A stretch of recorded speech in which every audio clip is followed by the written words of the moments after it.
The views and opinions expressed in Media Litter Sandwich do not reflect on the views of the network, station, studio, website, sponsors, guests, hosts themselves, anyone or anything else associated or even not associated with this podcast. Maybe not even the person that said them. In other words, do your own research and do not sue anyone over what is said on this show.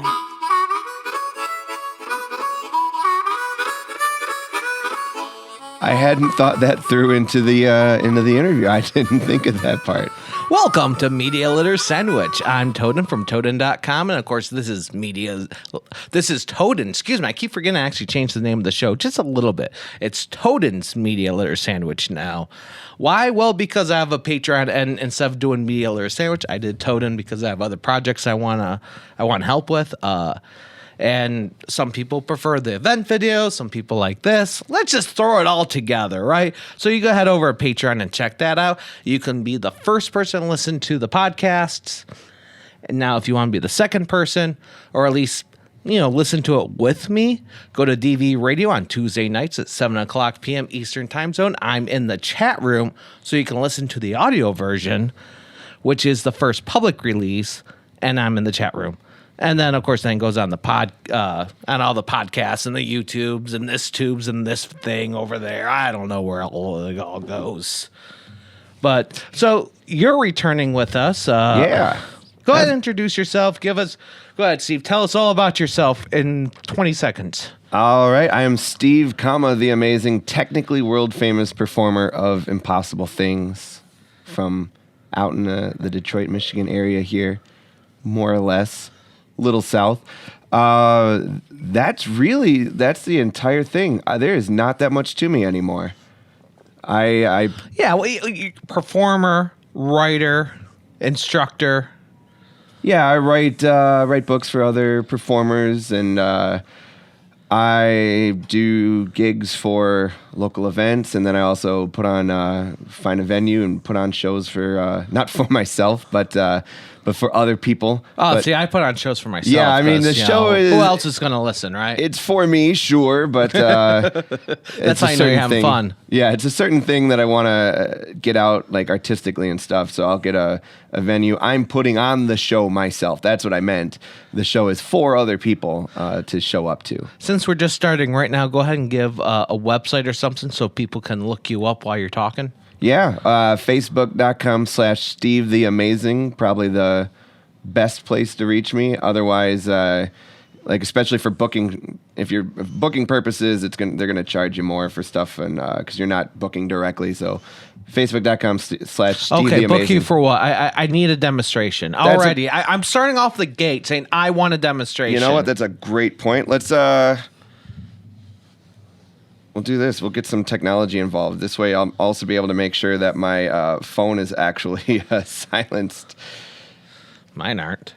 I mean, I guess I've got a good enough song if somebody does call. Not that anyone ever calls. I just put mine on Do Not Disturb because I forgot. So what we're going to do is we're going to have a random word shows. And I've gone to a website. It's justrandomwords.com. Mm-hmm. Words with a Z. I don't know if I would necessarily recommend other people going to it. It might give you viruses. I don't know. I'm trying to remember if that's one of the websites I used to go to when I was writing scripts and just give me like random names. Right. Yeah. So it's something like that. I used to use it for like a creative writing prompt since we were talking about writing and stuff. So I go to it. It's got a couple of different languages. I don't know Portuguese, so I'm going to go with this one. Every time you click, it'll go to a different random word. So it's like a Rorschach test? Yeah, something like that. So I'm going to have you, don't let me see. I'll turn slightly away and try to stay on the mic, but just kind of tap the screen a few times until you find a word that you like or whatever. All right. Oh, the camera can't see it anyway. Oh, okay, cool. That's all right. Fine. Maybe they can trust you. Just take a look. Make sure you kind of have the word in mind. You've seen a lot of them. Yep. And then once you're done, tap the screen a few more times so a different word shows up. That way... Okay. All right. Because oftentimes if I ask somebody to think of a random word, they'll end up picking either a word about themselves or a word of the room around. So we want a really nice test to start off with. This 12,000, just under 12,000 words. Some of Did I them, click right now? Huh. some of I them, thought it was more closer to 9,000. some of them are a bit cool. Others, not so much. Yeah. So what we're going to try to do, I'm going to try to get as close to the word as I can. Okay. We are just starting, so who knows? Might be terribly off base. And we're both wearing stripes today. Yeah. So, I mean, we came close. Okay, all right. We might have a shot at this then. Start on the first letter in the word. Obviously, nothing out loud at this point. Okay. But the first letter in the word, and just kind of think of, I don't know, if you can think of a month that starts with that letter, go ahead and do that. Okay. All right, so that very quick, easy, that does let me know it's one of a particular, like 8 or 9 letters or so Right. that are. So we'll do this in your head, just kind of beat by beat, go through the whole word. So about 4 syllables then there, something like that. And a V. There's a V in the middle somewhere, right? Probably. Yeah, so so blank. See, now I'm like closing my mouth. Like, okay, maybe I mouthed at one point. Okay, shut your mouth. Yes, we got like blank, a V, a blank, and a blank is kind of what I'm getting. So Now I just want to think of a song and start singing that instead. Okay, so I was getting something from the song. Later in the year, a colder month. So I'm going to go with D. So D. So like dove blank blank development. Shite. Is that it? How did? Yeah. All right. Yeah, you got that. I will tell you what, words are really hard. Okay. Words are really hard, and I'm more of a visual person, so it does help to be able to see it a bit more. So I was terrified on that one. I really thought we were going to get way off base. In my mind, I'm like, Devo, do you want to whip it? Wait, that's not the word. What are the words to that song? Something whip it. Whip it. Oh, wait, no, they got to think of the word. Oh, dude, that's impressive. Yeah, so that's that's being a mentalist. yeah, something like that. Yeah, a little mental magic, mind reader type things. That's your bread and butter, right? The mentalist, or Yeah, that's the thing that I've been most interested in for a good 15 or so years now. Even when I was interested in magic, which I still am. I mean, I still consider myself a magician. I can make an audience disappear. I'm trying to make audiences appear so far. See, I never mastered that. Yeah, one. you can get 15 to 20. I'm doing that. It's not too Okay. bad. I like those. It's a nice show too, and a nice size, a little intimate kind of show. What were we saying? Yeah, I mean, I started off with cards and coins and rubber bands, and if I'm backed into a corner, I can do card tricks for 3 hours at a time or something. But even with any kind of card magic kind of things, there's always a mental side to anything that I do. I love how our brains work and lies that we tell ourselves, and without even knowing we're telling ourselves, and all of that. So yeah, but yeah, the mental stuff, the mind reading stuff, and definitely more the bread and butter. And I mean, magic, I guess, is probably also the thing that pays the bills. I'll do a lot of just kind of strolling magic shows and stuff as well. But yeah, I've been doing that for a long time, where you get you end up having drawers and drawers of decks you of cards in travel the house. around for this stuff too. I just saw that you're recently in Las Vegas. Yeah, I got to do a lecture in Las Vegas on Friday the 13th. It was my first ever lecture. And I figured what better time and what better place than Friday the 13th in Las Vegas to do your first lecture. So that was a lot of fun. And probably just starting to push forward with doing some more. And the next one's maybe not quite as glamorous. Wichita, Kansas. That's what I'm looking at in the summer. It's hot in Wichita. So, man, to do an instructional, to go out of Las Vegas and teach people, someone's got to have a lot of respect for you. They got to be like, wow, this guy can teach me something. Yeah, that was it was this guy named Scott. He we met up before. He had bought my books before that. So I write books for performers. He bought some of them, and we ended up getting together for he lives in Vegas, but we were getting together for an event in Arizona, in Phoenix. It was just a lot cheaper to. I'm gonna be there next month for a gig. Anyways, Okay, yeah. It's a magical place on its own. Vegas is too. I mean, Vegas is amazing, but flew into Vegas because it was cheaper, and then the two of us drove to Phoenix together, so we got to hang out for a while, and that weekend basically built the relationship to then get out there for a lecture in Vegas. And I tell you what, it was that I ended up staying for about a week, and it was the most amazing and cheapest time I've ever spent on vacation ever. Nice. We were broke. We bought Goober, the peanut butter and jelly in one jar at the supermarket. I've never bought it before, but it suddenly made so much sense when you're on vacation because it's the two you things put it in together. the fridge, and then the peanut butter, it comes very, very tough. Yeah, I can't remember. Well, whether it is shelf stable or not, who cares? But it's just, it's like you don't need to buy a giant thing of one, a giant thing of the other. Like the one jar lasted us a week. We just had peanut butter and jelly for lunch every day. But that was it was great. I felt like a rock star going around.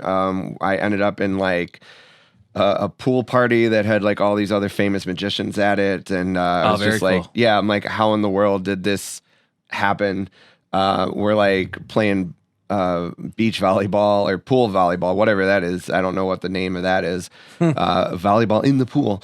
And my friend's like, hey, I didn't want to tell you, but like over my shoulder is this guy. And I'm like, it was like, well, it was like, no, that's this other guy. He's like, oh yeah, he's here too. So it's just like a bunch of people that I don't know how many.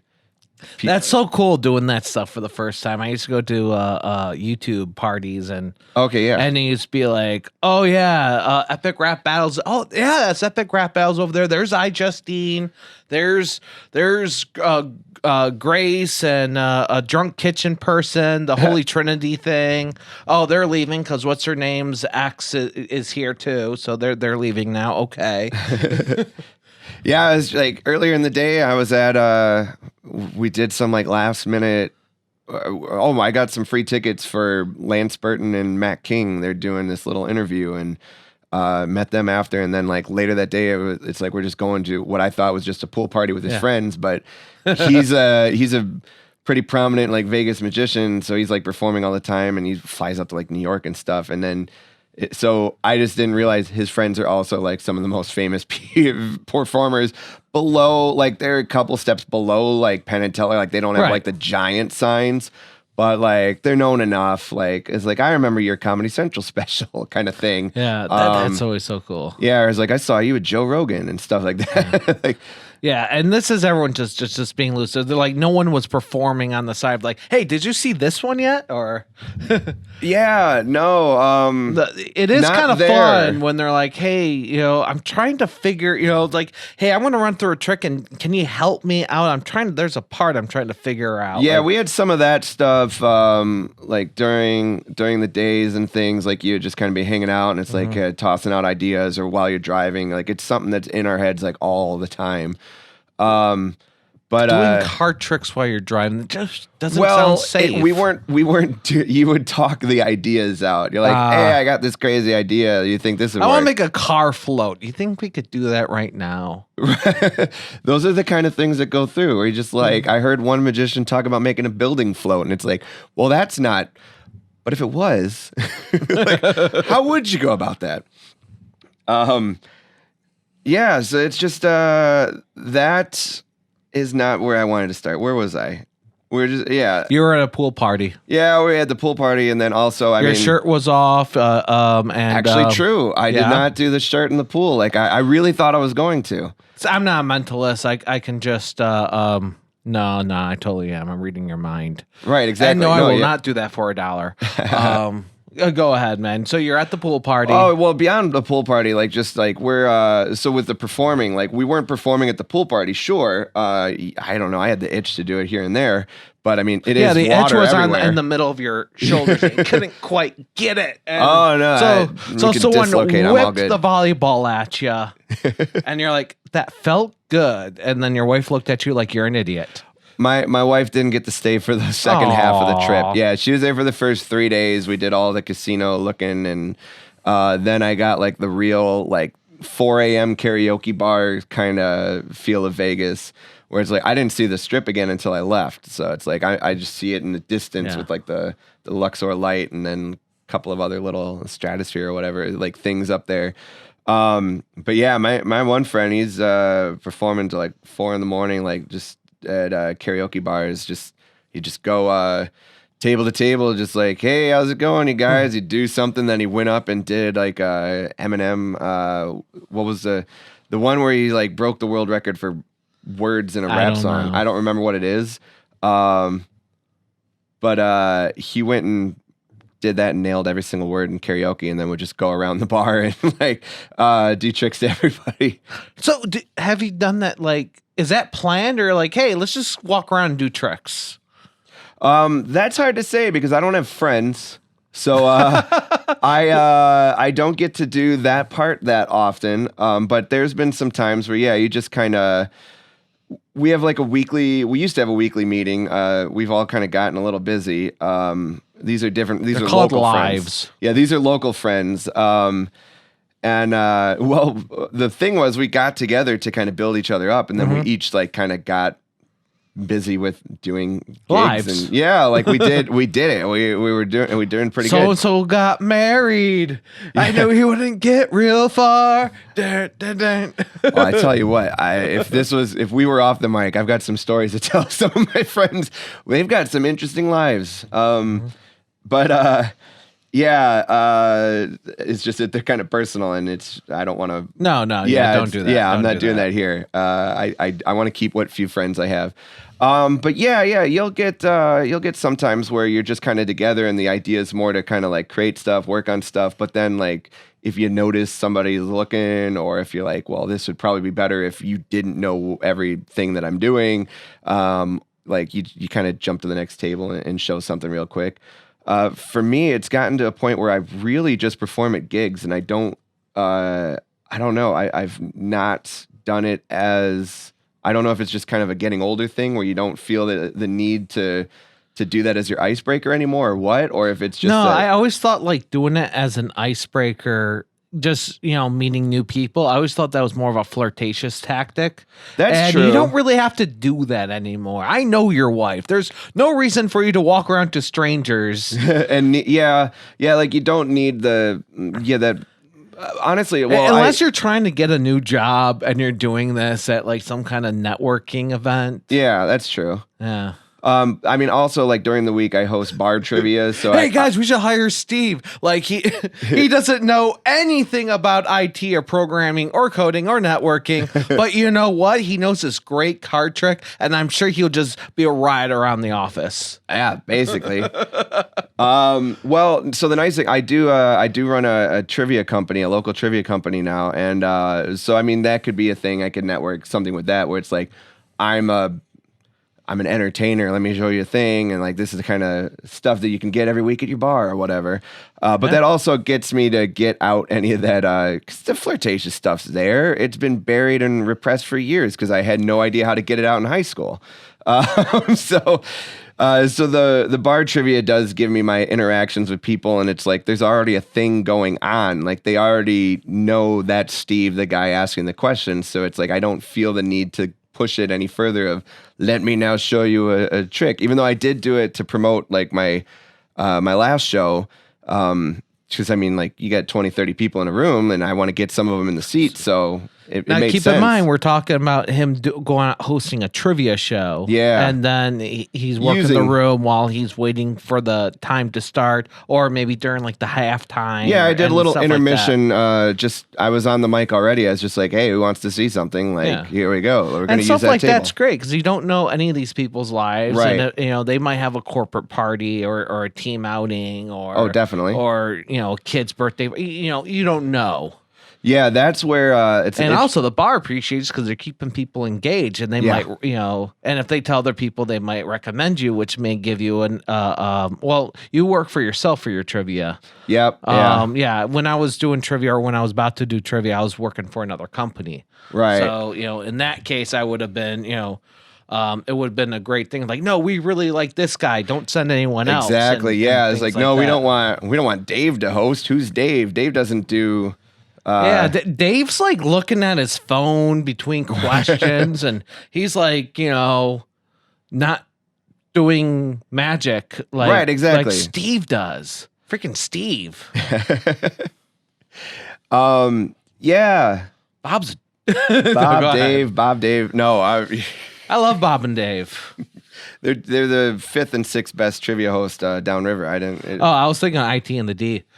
I almost made you spit. All right, getting back on track. Okay. So yeah, doing magic doing magic while doing another show totally breaks the ice, gets people to know you. And that's really cool for networking. You're instructing, and you're writing these books too for performers. Yes. Now, they wouldn't really the performers that read these, do they necessarily have to be magic performers, or is this something that will translate to commanding an audience? I would say very little of it would translate beyond the realm of, at the very least, magicians, and if not more like the Mentalist. Okay. I do get you do get the chance in these books, which I guess is pretty interesting. Like, most people don't see these kind of books. They'll see like the 101 amazing card tricks, and it's like you do the trick, you do the trick, you do the trick. With these kind of books, you do the trick, but you kind of talk about the motivation for doing it. You get these chances to have like essays in between of kind of your philosophy of performing and stuff like that. So it is a different beast than what you would pick up at like a local library. But because of that, it is a bit more specific of the audience. It's more of a mental floss. Yeah, it's I don't even know what that means. I just threw it out there wondering if it'll stick. It works good enough. So you would have to have some background in it, and not enough of the book for the price would work for just like a standard performer or somebody, even just like a regular lay public or something. Even to a degree, magicians, I've read it and they like some of the philosophy behind it, but a lot of times the tricks don't really translate to anything that they would do anytime soon. So it is a bit more of a specific niche or whatever of people. Yeah. Now, I don't know if you can find your books on Amazon, but if anyone's on Amazon or if they have to shop on Amazon, go to smile.amazon, because to no cost to you, you can pick a charity of your choice, and they'll get a little bit of a percentage of what you're buying. My charity of choice is, of course, DV Farm. Look up dvfarm.org. A lot of good stuff there. They even have coffee. Check it out. It's a really good cause. I swear, it's a great cause. Go. You know what? Don't believe me. Just go to dvfarm.org and check that out. And shop. And if you can't buy anything from there, go to smile.amazon and pick dvfarm.org or just DV Farm as your charity of choice. To no cost to you, but they get a little bit of something, and it does build up and help. All right. Anyways, I assume your books on Amazon, or they gotta go to a particular place? Right now, no, just because I don't want to have somebody end up going like, "Oh, this will make me amazing," and then they buy it, and then they're like, "That's fine." You gave me a good spot for my thing, so you're good. I'm down with that. Something you'd brought up earlier that clicked something in my head was this idea of there's kind of two sides. You're talking about how it's nice to be able to network in certain events to get more bookings. I have this like kind of two sides to my personality where it's like you've got, obviously, you want to have more gigs, you have bills to pay, you want to get some money, but then there's also just kind of like the artistic side, and you kind of have to find that balance between what you want to do as an artist and what you want to do to make money and get paid for bills and stuff. And there also comes a point where you're teaching a craft and you get stuck in a certain way, and because you haven't done it in a while. And I say that having taught video and seen other professors and stuff teach a craft full time, and then not actually doing it for a couple of years when the technology changes. Yeah, that can get difficult. So you still have to kind of keep, the only way to write these books is to keep performing things and to push, to keep pushing forward. Otherwise, you kind of stop. But it's definitely something where you do need to take a step back from also just teaching and writing and get out there and perform some stuff. Yeah, because I know, and I'll assume it's the same for the magician's world. It's like even the vocabulary changes. It can. there's definitely can be some new stuff, and then like there's a lot of times that you get like these young kind of burst of people onto the scene all of a sudden, and magic's it's a very old history. There's a lot to it, and it's really hard to keep track of who created what because it's all based in secrets too, if there's any kind of things out there for it. So it's really hard to keep up with all of that, and you have some people who have like the more accurate ways of describing things, and other people are like, oh yeah, I saw this guy do that, and it's like, well, yeah, he did it, sure, but it's like somebody 200 years ago did it too, and Yeah. Yeah, I mean, I used to, I might have said this last time you're on the show as well. I used to do sound for university, and for a while, once a month, then turned into like almost every other week, they would bring a performer in.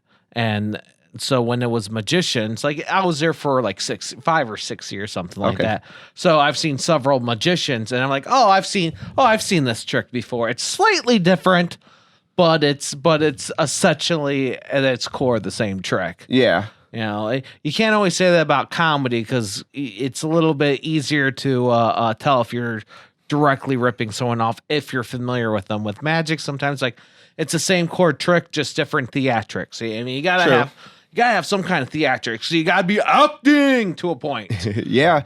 That I probably brought that up last time, where it's just like it is a combination of all my favorite things of a bit of acting and writing and even arts and crafts and performing, and just and also that artistic side of kind of I don't try to necessarily show somebody something brand new or make them believe in a particular thing. My goal is to kind of, as often as I can, kind of remind people that we live on a sort of a magic world already. We live on this giant ball that shouldn't exist. That's kind of my I don't thing. believe you. I need another trick. Yeah? All right. What do we got? Let's see. So a lot of the stuff that I do, the show that I'm doing, I've been trying to do a more consistent, like, I'm not at monthly yet, but it's about every 2 months doing a show at this venue. I'm trying to do like the same show kind of over and over again and see how it changes. And also, I mean, even though it's like the same show, it's a show really based on the audience that shows up. The second half is all a very pure, straightforward, like mind reading / fortune telling of the people in the audience. So it's like the second half of the show for sure is different every time, because it's all based on who shows people up. People love that stuff. I've been to a stuff. couple psychic events, and, Yeah. and I might have actually worked on a psychic talk show, actually multiple psychic talk shows. But it's people love that type of stuff, even if they're just reading people.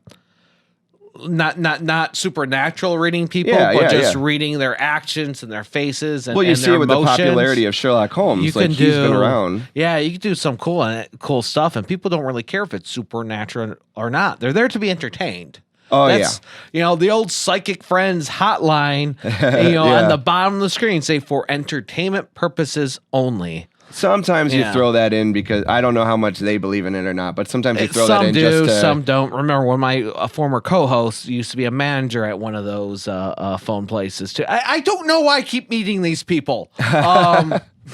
It's true. I keep running into these people. But yeah, he would say, some people definitely had a really talent. Other people just kind of read people.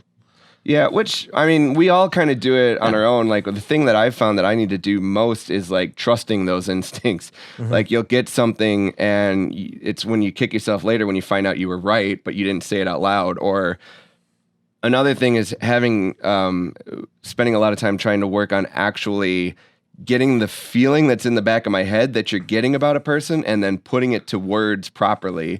Otherwise, you just kind of end up sort of talking around in circles or something. That's when I drink more. Oh, see, I don't. Joking. Well, that might honestly, like, that would probably help me out a bit. But I don't drink, so it's like I'm just. You're trying to describe this like feeling, and then you're like putting it through like filters in your own head instead of just letting it out kind of more naturally. And it's like, so that's been something I've been working on for that half of the show, and it's very freeing and a lot of fun. So, it's this idea of trying to like, so you're kind of reading people to get like a question that's in their head and then having to answer that question, kind of like tell them a bit about their future. So to do that, you have to kind of know something that nobody can know. So we're going to do something with that with the cards, because the cards are a nice representation of just sort of like all the, really it's just sort of representation of just the randomness of life. Yeah, about 52 of them. Yeah, well, you've got red and black. That's indicative of night and day. You have 4 suits. There's 4 seasons in a year. You have 13 cards in each suit and 13 lunar cycles in a year.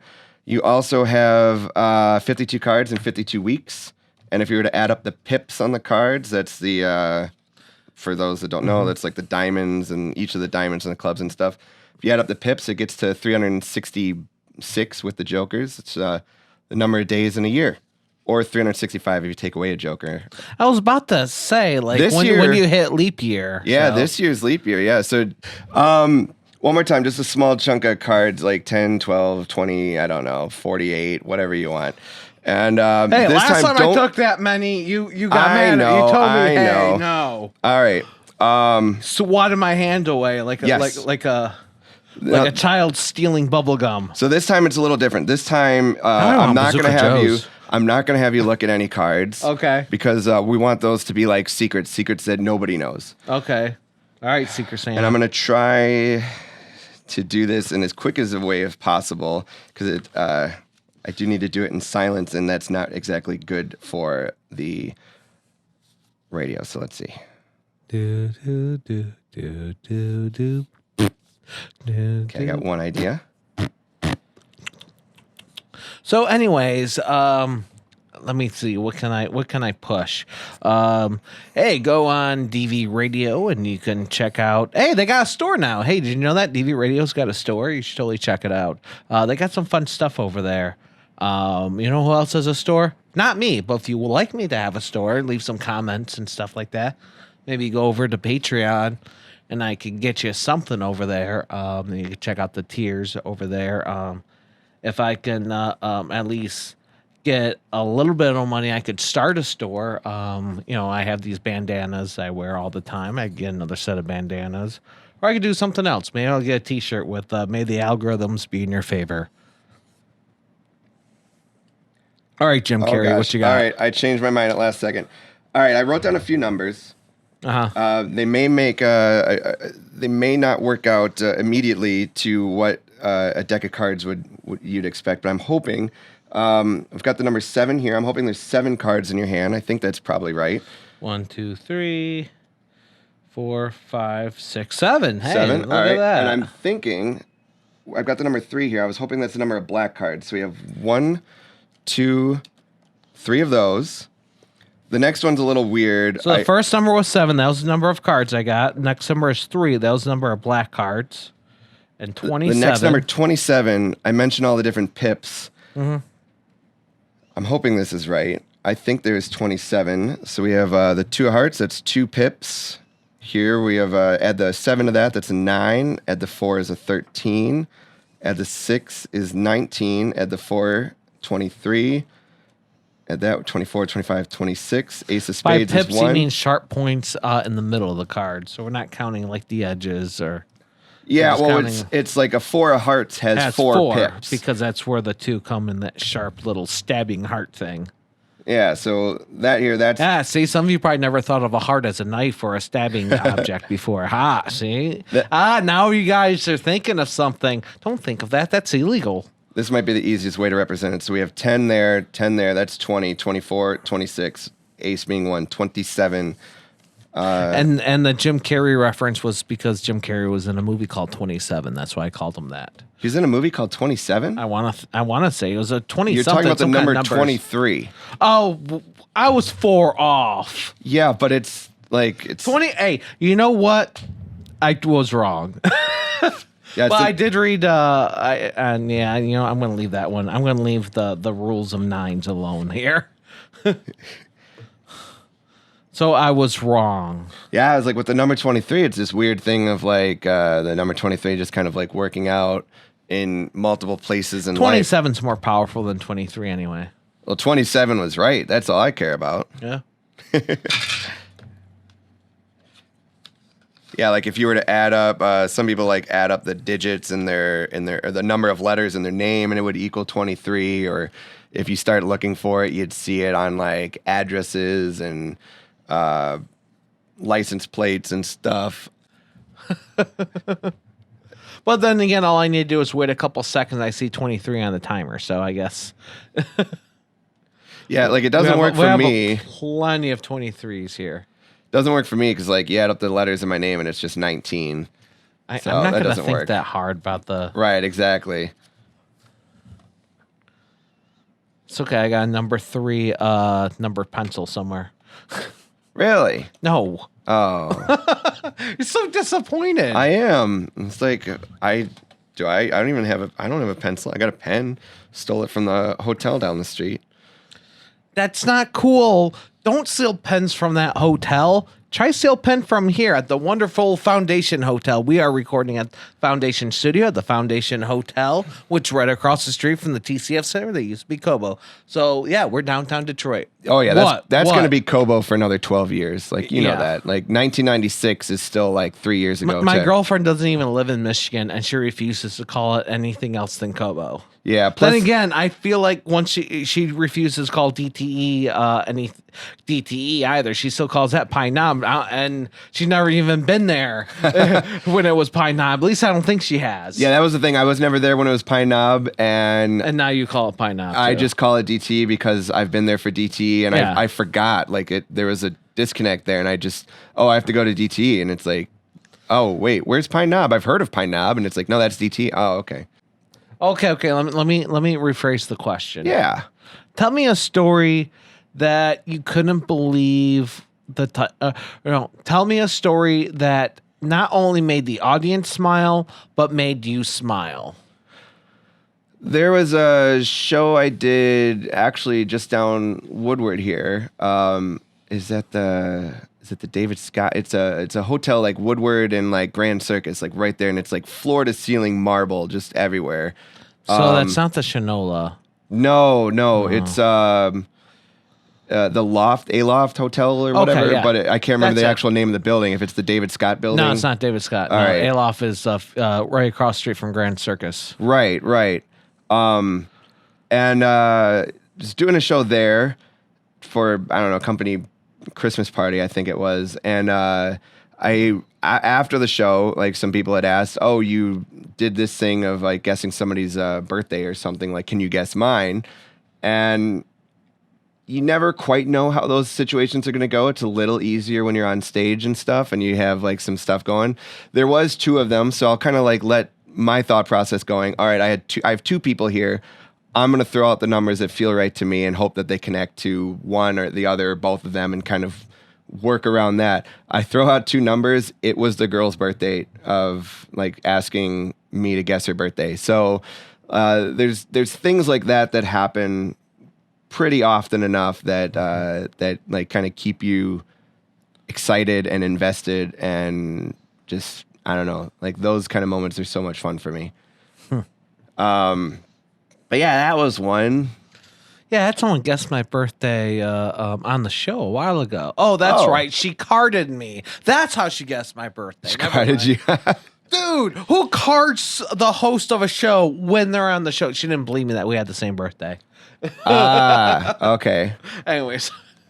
But yeah, performing, now teaching, like a lot of the teaching stuff is more through the books, and then that's kind of a problem, is there's so much of it that's kind of like shrouded in mystery. But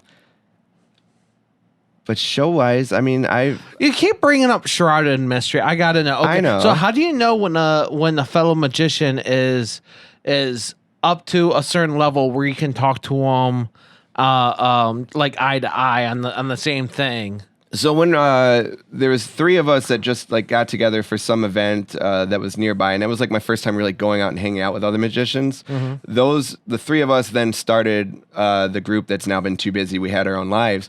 It took us a little while. Like we would give a little bit, and it took us a good few weeks of like every other week. Just testing each other. You didn't know how far you could trust each other, but you wanted to, and you wanted to like work on stuff. There's still a point where there's certain kind of pet things that you kind of keep to yourself, and there's certain ideas you never really talk about. But yeah, it takes a little while. You don't often just kind of jump into something like You're a magician too. Maybe you can help me out here. I just learned so much new stuff. Yeah, like Yeah, right. cool. I'm glad you did. And inside, you're cursing yourself. Yeah, so like you might you why'd I do kind of start off by like performing something and then Mm-hmm. and then kind of gauging the questions they ask afterwards. Or since we have quote unquote Kobo behind us, there was a few years ago I did the America's Got Talent auditions, and you're sitting there and then suddenly like you have a bunch of like once they realize you're a magician, like all the other magicians kind of like gravitated around you and they're like, hey, show us something. And I went to show one of them something which is relatively not basic. I mean, it's a very cool effect, but it would be one that any other performer would generally know. And within, I think, 8 seconds, they're like, okay, cool, let me show you something. And I'm like, I barely started. Like, you don't even. So at that point, you realize like this is not the person to go too far with. This isn't the person to kind of talk shop with or whatever, or discuss more. Or they just wanted to show off. Yeah, they just wanted to show off, but that's part of it is like if they can't wait and see if you have anything that they don't know in an effect that they do know, then that's not a person that's not a person I'm willing. Secret handshakes. That's what you need. Well, that is kind of the secret handshake of just like they weren't able to either even just wait and finish out the effect or appreciate it or see if they weren't looking if you had anything new for them. They're just like, oh, I've seen that trick. All right, here, let me show you one. So it was sort of itself a secret handshake of just like, well, this person's not the person to talk any kind of deep discussion with. They don't have it in them just yet. Because that does bring up something I've noticed. Because I have seen magicians do a trick, or other performers do something like, oh, I've seen this before. It's kind of cool, and then they do something on top of that, to make it fresh and their own. Right. So it is very important to let somebody finish. Yeah, like you don't know where. It's crazy how many times I've had somebody, because I went here, pick a card, they go, oh, I know this trick. It's like, no, you don't. Yeah, so at that point, I like pull the card. In the end, I'll pull the card out of my shoe or something back then. And so you're just like, I know you don't know that one. So that in performance, it's kind of fun, sort of. But I mean, those are maybe usually drunk people who are just, oh, I've seen this one before. And it's like, you haven't. Nah, I don't think you have. And if you did, I'm now going a different direction. I'll do something you haven't seen. Yeah. Well, what's something that you feel like a performer should know? Or at least something. Let me rephrase again. Somebody that's going to perform, whether it's a speech or an actual performance or whatever. Doesn't matter what it is. They're performing or doing something in front of a live audience. And they're like, hey, tell me something. Give me some advice, anything. Tell me something. What do you tell them? Yeah, I was definitely going to go with the more like speech oriented, because that's and tricks. That's fine. You're right. Like the tricks don't matter.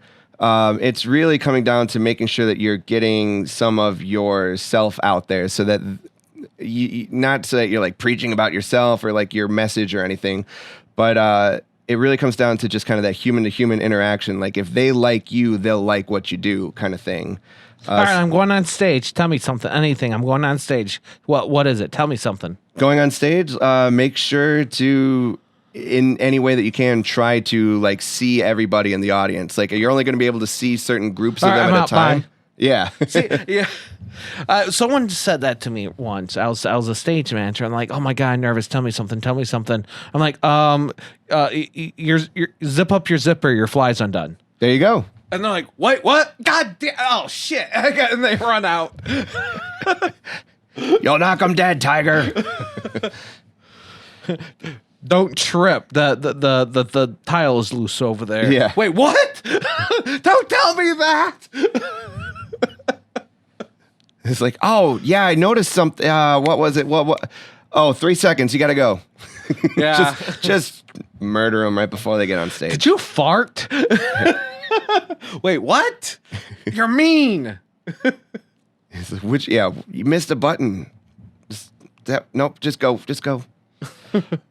Yeah. No. To me, it's just all down to being personable actually caring about the people you're working with, even if it's for a short moment, even if it's just a card trick and you're just there for like 2 minutes, like it's crazy. Like all of us have the ability to really just brighten up somebody's day by not being a jerk and acknowledging them as a person at the right moment. Wait, being a jerk is impersonable? What? Being a jerk could be if you're like, it's like, hey man, I see those shoes you got. They suck and you suck too. That stupid hair, like that's personable. You're like noticing. Well, see, I think that's bullying. Oh, It is. Being a jerk to me is like, man, that color looks terrible on you. Because well, then again, nothing can. I don't. And then you just throw something at them different, like, man, that looks terrible on you. Then again, it doesn't matter. You're still you. So what the hell do I know? And then you just leave them scratching their head, like, what do you mean? And you just start talking to them. And yeah, those. Their interest. I know those people where they give you just enough to. Nagging. You're like, I'm pretty That's sure. What it's called, right? Nags. It's like, I'm pretty sure you're being a jerk right now, but you're also like, you just kind of trailed off. You sort of switched the time. What? I'm sorry, I got mental problems. I totally tuned everything. You know? Like, what is wrong with this guy? There we go. That's it. You nailed it. I'm a performer. What do you expect? Do you got time for one more? What? Is it all right if it's a bit more visual? Sure. Why not? I'll describe, or you either describe what you're doing, or I'll describe. What you're doing. I mean, I'll try my darndest to describe it. Okay. He took off the ring. Someone call Renata. Not yet. We'll get there. All right, these I did not steal from the Spoon Man. From the wonderful Foundation Hotel. I did not steal these, but I do have. No, he had these with him. Yeah, I do have some 2 forks. 2 spoons, 2 forks. Yeah, just in case. Let's see. Who do you want to fight, Spoon Man or Cracker Man? I want to fight Baby Peanut from the Super Bowl the other. Yeah. Months ago now, or whatever. I'd say Spoon Man would win because he's got spoons. Yeah, just eat the peanut. All right. Let's see. Which do I want to Fighting temptation to flip silverware. Fighting temptation to flip silverware. All right. Since I did bring them, if you would like to, I think we'll just work with the forks today. If you would like to take a little look-see and make sure that they are what they appear to be, they are dirty. What'd you eat with these? Broccoli? I don't think I'm choking. They're clean. I've definitely not eaten broccoli at any point in my life unless it's covered in cheese. 572, made in China. Members mark. Yep, those are a lot of the things I was going to mention as well, is that it's they're not, it doesn't say stainless steel, but it says it on the box, so I don't know how much to believe that. Hey, you're the one that set it up. I told you I was going to flip them. But they're from Sam's Club. That's the Members Mark brand. Videos version. They're not the audio version. They're not the strongest. They're not the cheapest. They're just the strongest I can afford. You'll find them at some of the nicer Coney Islands, so not the one down the street. Which one? I know. Lafayette, I was American, gonna let that Woodward, Kirby. I was gonna let that one just like let people decide on their own. We're in Detroit. There's a Coney Island in every other block. I know. That's why it works, and then they can just fill in the blanks themselves. All right. This starts off a lot like the rubber pencil illusion. In fact, I'm gonna try to do it without touching it, at least as little as I can. So we'll just kind of. If you were to do this yourself, the idea is to try to get the... I'm glad he's wearing glasses because I'm actually afraid he's going to hit his eye. He's basically trying to do the elastic pencil thing. Where it looks like it's bending, but it's not. Yeah. So the idea is to try to take the illusion of that, like you said, the elastic pencil and try to make that illusion look a little bit more... If you poke your own eye out, I'm not responsible. Here we go, right at the top. The fork's flipping me off. It is a little bit. See a little bit of a movement with the tine. We'll try to get it to move a little bit further one here. Part of the fork is now lower than the other ones. Yeah, it's sort of bending. He's and all trying to protruding. go Matrix on me. A little bit. Because there is no fork. Now, somebody, this is the thing. This is something that got really popular in like the 60s and 70s of people like going, having spoon bending parties at their house. So you would rub the fork or the spoon for like about 2 hours just as a group, just sort of rubbing and yelling at it. I would recommend doing it with a spoon over a fork just because the forks have these like pointed little edges and stuff. Yeah. But I would also say that most people are not going to get it as quick as I'm going to end up doing it. So I would start at the beginning of your podcast, just sort of rubbing a spoon by yourself. And by the end, you start feeling these moments in the middle where it feels almost like plastic and it's just kind of like going to bend itself. Yeah. So I don't know how much is showing on the video version. You know, let me zoom in here. Right now we can see the back of the fork starting to bend up, though, is what's...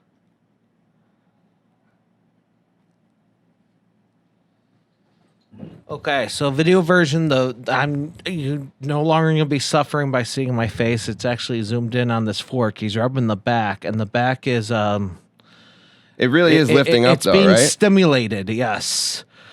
The fork got a little stimulated. Yeah, and like comparing it to what it was with the other one, I mean, it's a pretty sizable sort of difference. I'll bring your hand down just a little bit since I zoomed in there. Okay.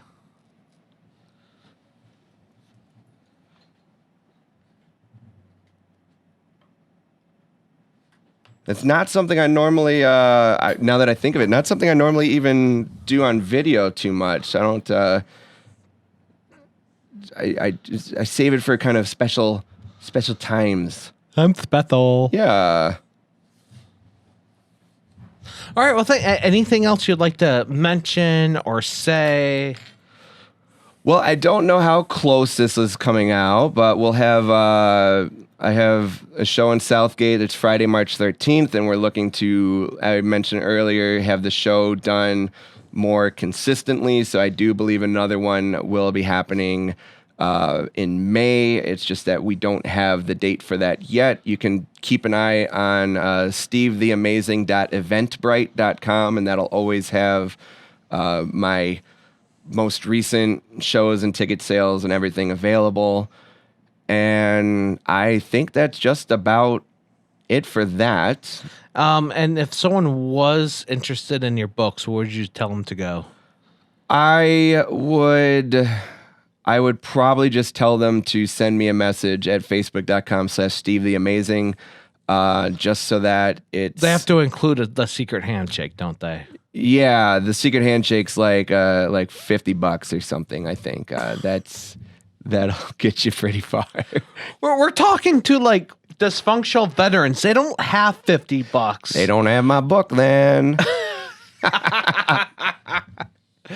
So, thank you again for coming on. I really appreciate it. Hey, it's been a joy. I love coming on here. I'm glad I got to show some more stuff. And I mean, it's a beautiful place. You got a great place here. So I always want to visit it. I wish it was mine. It's yours for the last 2 hours. It's mine for another 27 minutes. Hey, just like my parking spot. 27. Wow, I didn't even catch it. I told you 27 is a magical number. That's true. It's the rule of threes, which is multiplied by 9. Oh, yeah. And then that's multiplied by 3 again. It's a very powerful number. That's true.